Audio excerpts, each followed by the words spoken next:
I wouldn't cross PayPal off your list, guys. I think it's a trade similar to Meta in a way where there's still a ton of growth to actually happen. What Well, happened, guys? What happened? doesn't that go Bro, against? I It's cannot. I still don't going want to on put up. about PayPal. Tevis, you're laughing at the same comment I'm looking. I know you're Oh, laughing at dude, the same that's comment. don't bring that up. Wait, Tevis, do you see that comment by ET FaceTime Home? Do you see that No, comment? stop, dude, stop. I'm not pulling it up, but do you see that fucking comment? No, I can't see it. Okay, good. You're never gonna see it. It was Good. Well, let me go on. Tanner. Okay, so PayPal offers buy now, pay later. I get it, but in the future, when one stock, I saw it. That's so bad. Please don't. Bro, pull we're that all up. going to That's- hell. that's so We're all bad. going to hell for that. Okay, so in the future, There's no way we're not going to hell. We're gonna go up to Guy. He's gonna be like, "That fucking comment you laughed at on SoFi. We Please, you're going to hell." please don't Like, put that up. All right, Riley, go ahead. I can't. I can't. I think the biggest news this week that we actually forgot to talk about, which may reconsider. Tevis, why are you laughing? Because I know it's gonna be something fucking stupid. But go ahead. It's not. No, it's about SoFi, and it might force all of us to sell our Oh, stock. the Cramer. Jim Cramer really likes. So, guys, this is a big deal because Cramer said he's bearish Palantir, and literally today, Palantir came out with amazing news, and it's just perfect. I don't know, man. I'm reconsidering SoFi. Now that Cramer hey, I'm serious. I'm not That's playing. funny. Dude, come on, come on. This. What do you mean? Come on. This is, Like, this is just because this has been like such an amazing internet joke. We've all come together. no, but it's not to a be joke, like, Riley. It's like But legit. It becomes a self-fulfilling prophecy, Riley, because if he's right so often, then people take the contrarian trade, and it's basically technical analysis at this point. So how does it work though? Because I know that a lot of people say that this guy's like the Warren Buffett of the opposite effect, right? Like everything he says goes to just absolute mold. Are we just cherry picking results? Like whenever he says something great, no one says a word, and then whenever he Yes. says something terrible, everyone Kind of, goes, yeah. "Oh my god!" again. Well, the other thing to consider is that there's no time frames to these things.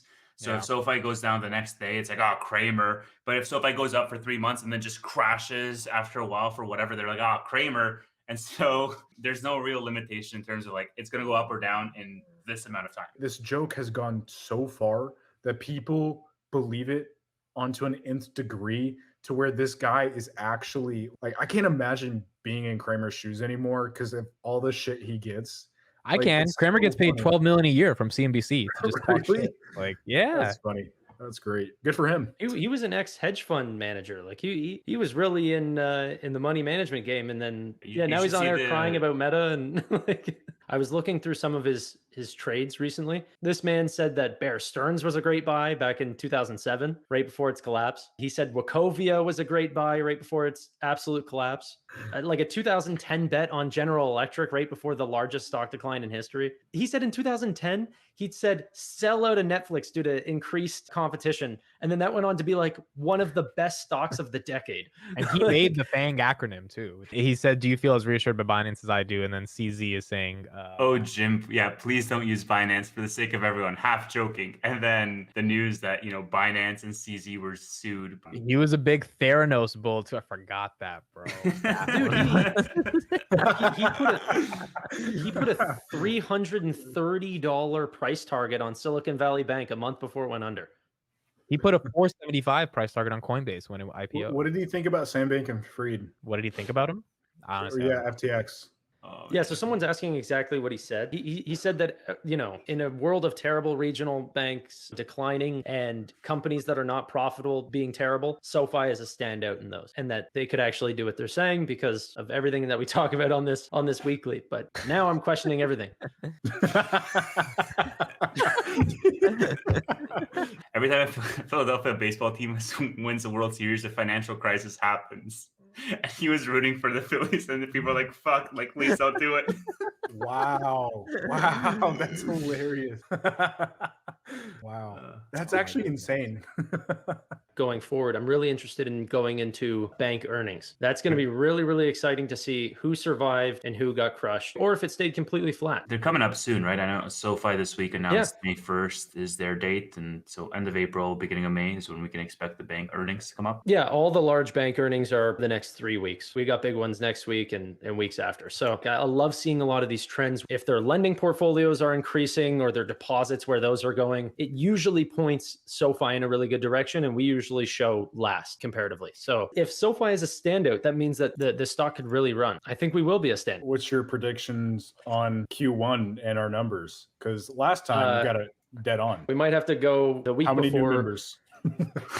I don't know yet, man. Like Say it off the top of your Whatever head. Tanner picks, Riley's gonna pick like 2x that anyway. So. yeah, I'll go last because I'm hoping it's over last time anyway. 500K. That's all I'm hoping for. Why would we get 500K if we didn't get 500K last time? Possible. It's because it's accretive, man. Every subsequent quarter becomes easier to get 500K because the total pool is larger. What do you mean total pool is larger? Total member count is larger. If they have 10 million members, Amit, it only needs like 5% to be 500,000 versus if they have 5 million, it needs 10% to be 500,000. If they have 1 million, it needs 50% to be 500,000. So like the bigger they get, the easier it is for them to hit that arbitrary number. Tevis, do you think that the SVB collapse shifted enough direct deposits around in the banking world so that SoFi might actually have a surge this quarter? I think the 4% did a lot. And the 2 million FDIC insurance?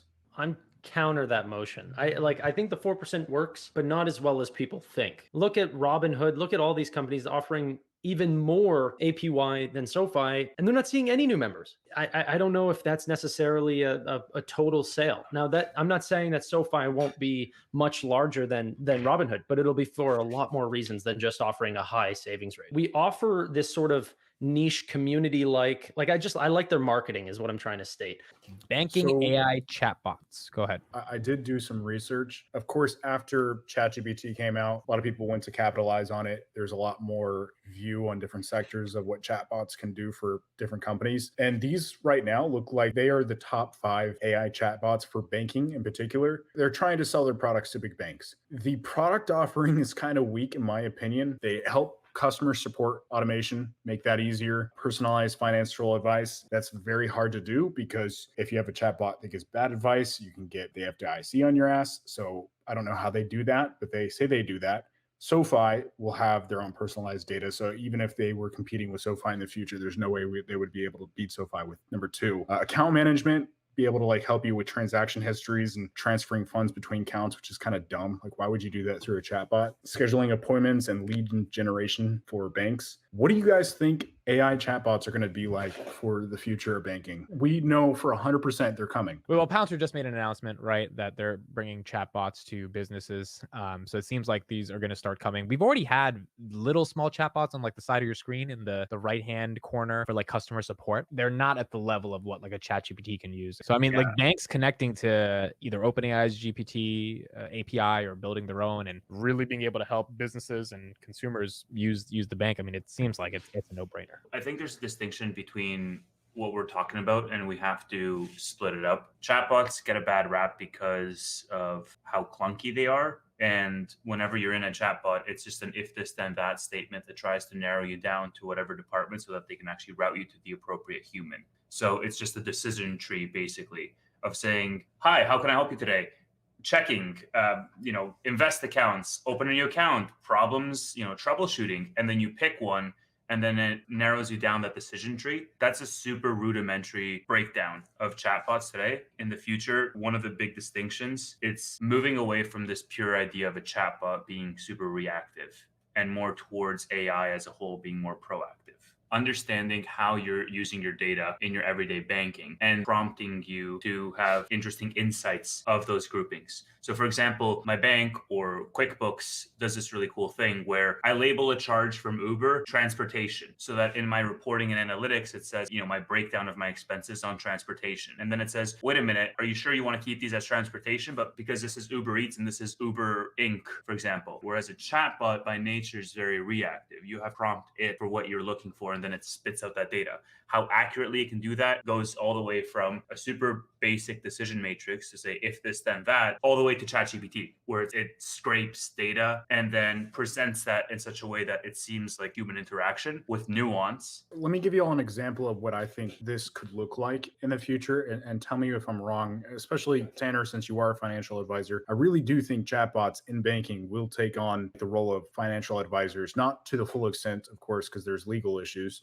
But I can imagine being able to talk to this chatbot in my bank and being like, how much money did I spend at Apple in the past 10 years? And it being able to give me a number, and also whether or not I'm spending more or less. And then also tell me, like, if I were not to spend money in the next 5 years at Apple, like how much money would I be able to save? Or be able to analyze all my subscriptions by asking it a question and then it being able to give me proactive data, like Tevis said. I think that would be really, really cool. I don't see a future where that doesn't happen. I'm 100% in your field. I think all true white collar professions, lawyers, financial advisors, accountants, these sorts of jobs, they're just knowledge based jobs, right? There's no actual skill involved. You just need to know what to do in very specific cases. And you need to know that based on history, right? So if you're a lawyer, you just need to know all the cases. Who's going to know that better than a database, right? I totally believe my job's going to get wiped out with, AI, aside from very specific family office type, ultra high net worth clientele. AI can completely do my job and just, hey, what's going to work in this case? What accounts to use? Here's going to be your taxes. And you know what? You could probably lump all three of those professions all into one and cost less than what people are paying me today. The interesting part as well, and I think the thing that got me very much more excited about GPT's advancement is their integrations now that they have plugins. It's something that they're just testing out, but I think that plugins are the next paradigm shift of this GPT story, because right now the biggest drawback is that it doesn't have information past September 2021. And so plugins really allow it to do two things. Number one, it can scrape the web for recent stuff. So I can say there's been a lot of SoFi news on Twitter, scrape Twitter for me, filter by the hashtag SoFi and find me the top articles. And it can do that. I can do it in a fraction of a time. So that's number one. I was watching this thing where somebody was testing out the integrations and they were entering this prompt in the GPT saying, my competitor is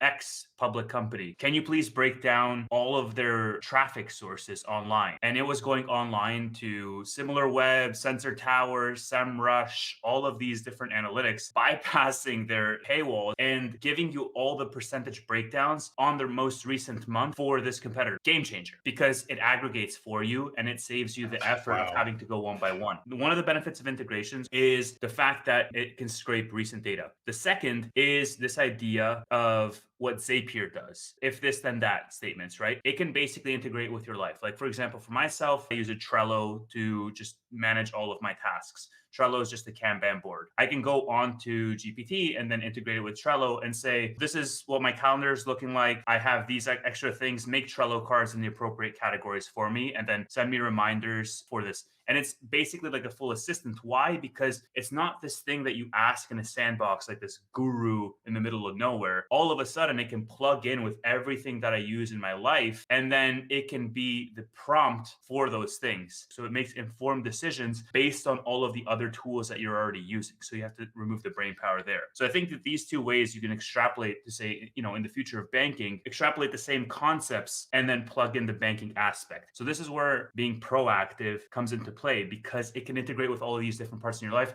It knows that on the 30th of every month, you're paying your rent, and your rent is a certain amount, and it's a certain percentage of your estimated earning potential that month, and so on and so forth. And then all of a sudden, it just becomes completely automated, to the point where you don't even have to ask it to do things. Yeah, I wonder where SoFi is going to get all that data from. Maybe their largest, fastest growing product, SoFi Relay, is the database for their chatbot. I wanted to just say from the start, if Connecta, Kana, whatever you want to call it, is not using ChatGPT and they're trying to build their own thing, Buddha Anthony Noto, pay the fee. There's no way that they can use ChatGPT. It's unreliable, especially in banking. You want to make sure that every time you touch a customer, you can't give them bad advice, or you can't have But you build it off your own database. You can tell ChatGPT specifically what you want the bot to focus on. Still, if SoFi tries to build their own thing, that does not mean that it's going to be more reliable than what what OpenAI has built. They are Um, leagues above the competitors. And also, they cost like nothing. They just cut their costs by 90%, just so it's this easy tax to pay for everyone to use and no one to compete. And it's true. We won't be able to compete either. I think that they are just going to use an API with parameters of what it can speak about.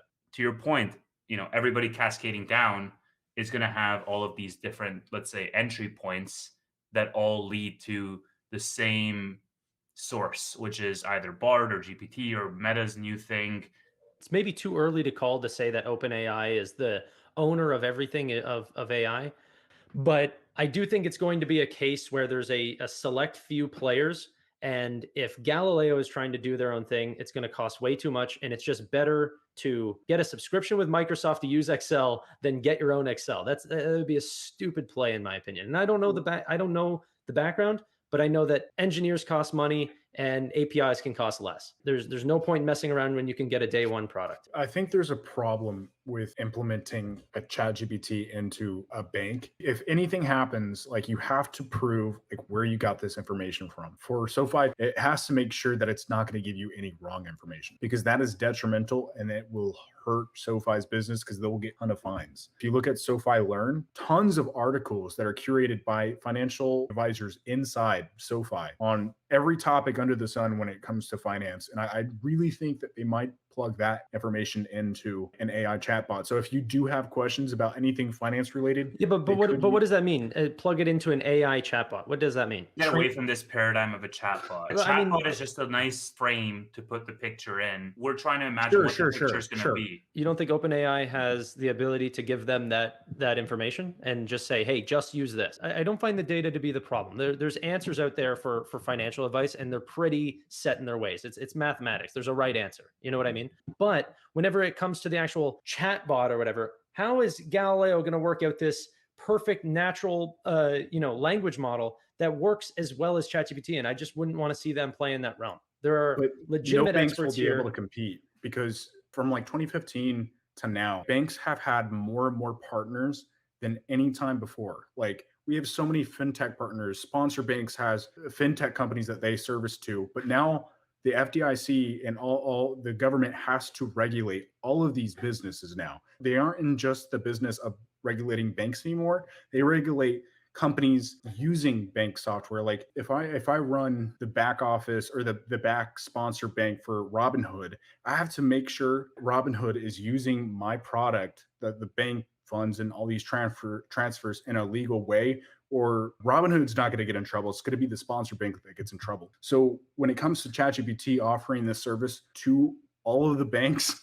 the government's not going to be happy, or they're at least going to be No, putting down the you're hammer not and making understand. sure- You're not understand. The banks are not going to go directly to ChatGPT. ChatGPT is not going to offer this as a service. Mhm. I'm saying Galileo is going to offer this as a service called Yeah, Connecta. The backbone of it better be ChatGPT or another player that specifically plays in this realm. If this is a homegrown built software, this is going to cost too much. The catch-22 about these AI systems is that they have massive network effects. You can't have a good AI system give you amazing insights without it having a lot of questions asked. Bard doesn't have as much real-time training data as ChatGPT because ChatGPT blew up, became the fastest growing product ever, and everybody is asking it questions. So to some degree, I do agree that it is about the data in terms of how it communicates with that end user, not necessarily the depth of information that it has, because every AI platform can scrub the web and find like Wikipedia docs, whatever you're looking for. But in terms of inferences, in terms of understanding what you're actually looking for and being actually helpful, GPT is far and away better than Bard because so many more people have been using GPT than Bard and it's been learning through all those interactions. It's also the reason why they're offering it for basically for free is because they want to train this thing to be the best out there so that nobody else can really compete. And so that's really the catch-22 with these things.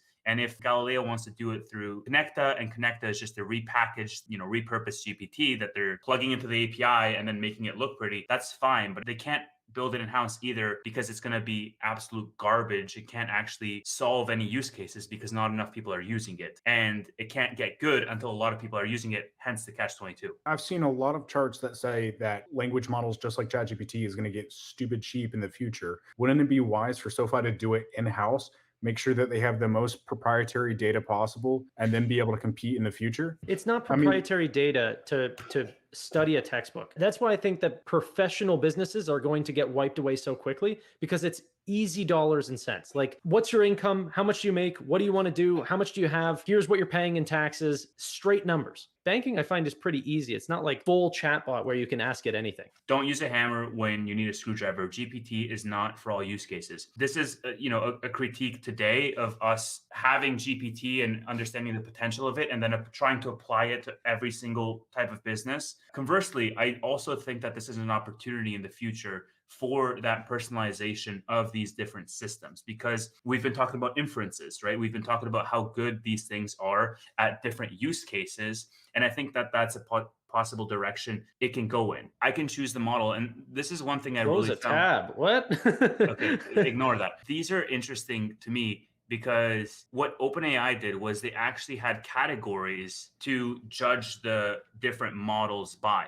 And I think that in the future, you're not only going to have more categories, but you're going to have more accurate insights as to what system you should use for what use cases. If you want something creative versus if you want something analytical versus if you want it to make like spreadsheets for you, so on and so forth. And I think that this level of personalization is definitely one of the avenues where this thing can expand, because right now it's super general and everybody is trying to use it for everything. And it's going to be really great for some things, but it's going to be really poor for other things. Whereas in the future, as it gets more catered, more niche, more personalized, all of a sudden it's going to have more use cases that are very specific. I think that's what Connecta comes in. Just personally, like, I think it's Excel. This is the way I see ChatGPT's language model, is that this will be what's under every single future business going forward. So I don't think that it will necessarily be ChatGPT's business to even determine if it's a hammer or a screwdriver or whatever. This will be Connecta's business to make sure that it's a financial tool. It's not that like people are having one-to-one. Like, would you rather talk to a bot or a financial advisor? They won't have the same features.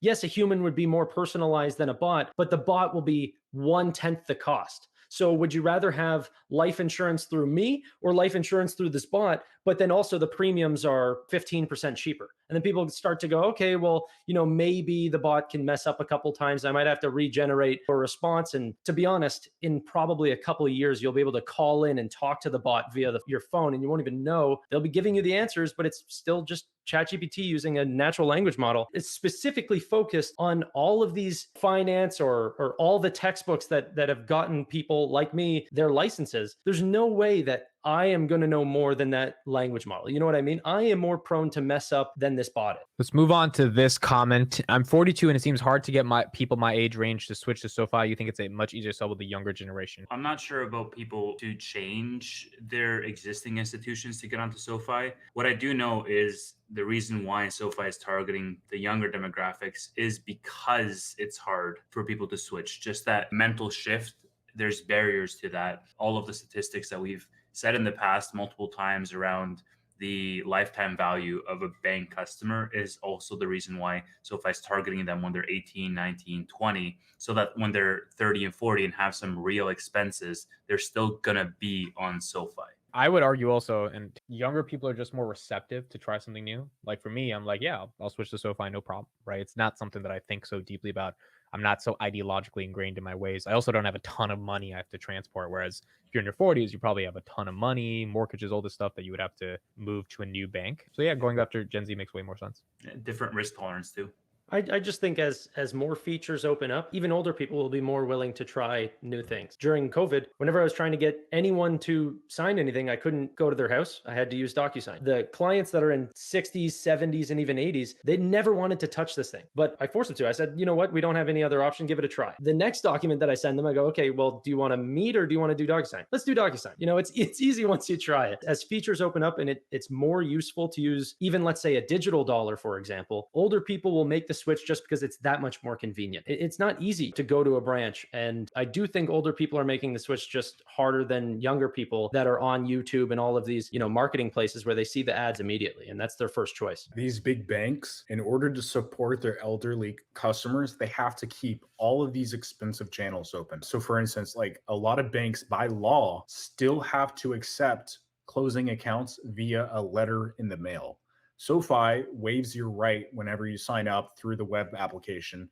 But these customers that have been with Wells Fargo and Chase and Bank of America for the last 20 years still have that channel open. So also on that point, Riley, like there is a flip side, right? Because the branches, while they might be a high fixed cost to the bank, are also a certain level of convenience and security to older generations that have built that user behavior over decades. On that note, I'm with a neobank right now, and if I wanted to, let's say, do international wire transfers, I can't do that. If I wanted to withdraw my money from an actual bank, I can't do that. I don't know. There's like super limited ATMs that I can even go to for cash. Like I haven't held cash in a very long time, partially because my bank just doesn't have those avenues, and they might seem like super simplistic, basic functionality, but that's what I'm willingly giving up for the convenience of having everything to be online. And a lot of people who are less tech savvy or are older are not willing to make that transition, right? Because they're just less comfortable with it.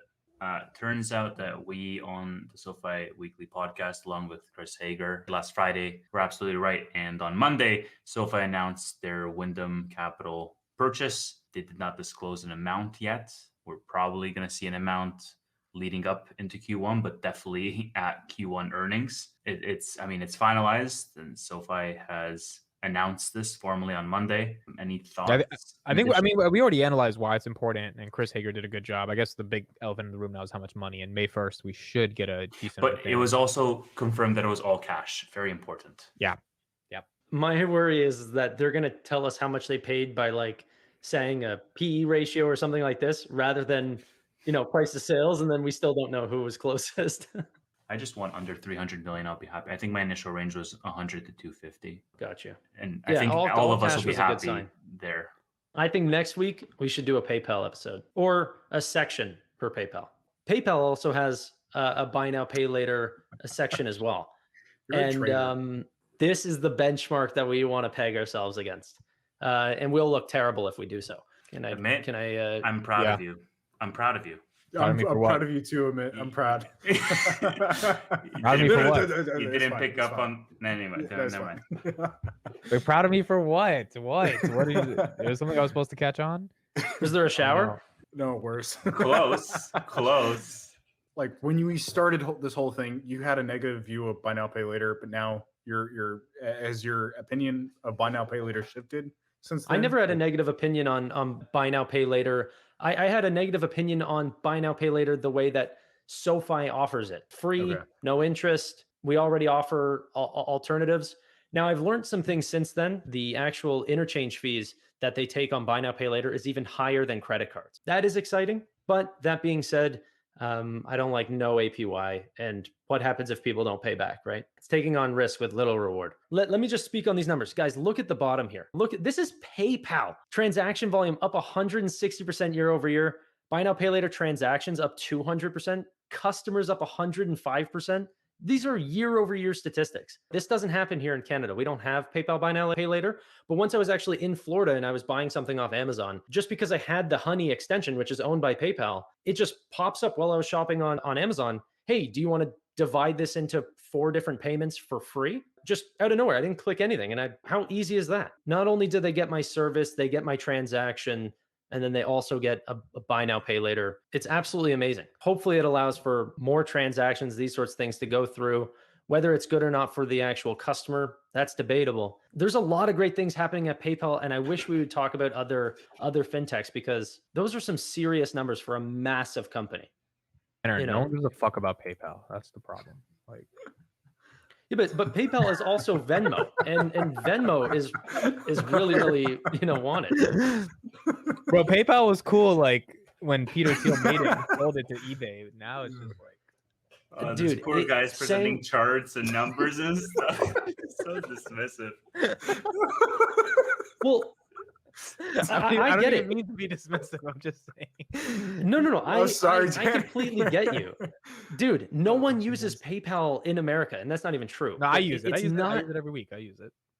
But internationally, it's massive. So many more people use PayPal, and people and companies accept PayPal so much more than Apple Pay, Google Pay, all the things that people are expected to want to use. PayPal is still the number one option by far. All right, Making while sure that- Tanner talks about this boring ass company, please leave your questions in the chat, and we're gonna do last 10 minutes on questions. I am actually interested in this because I do think SoFi has a better wedge than PayPal for buy now, pay later. Regardless, PayPal's buy now, pay later, Apple's buy now, pay later is only going to make SoFi's offering to banks way more enticing. There's no way that banks are not going to want to get into this revenue share like whenever this thing blows up. I think they're following the industry in general before Apple does something. You know what I mean? Wells Fargo is advertising right now 2-day early paycheck when this was like instituted by Chime like 5 years ago. I really think they're slow to adoption. I think buy now pay later is going to grow. I think this is still the wild west of like what happens. I do have the buy now pay later card, and it's the easiest thing I've ever used. Hey, Okay, never mind. I gotta go. I'm getting a call. I gotta dip. All right, Sam. This guy with the All right, thank you guys. Talk See you later. guys. Bye.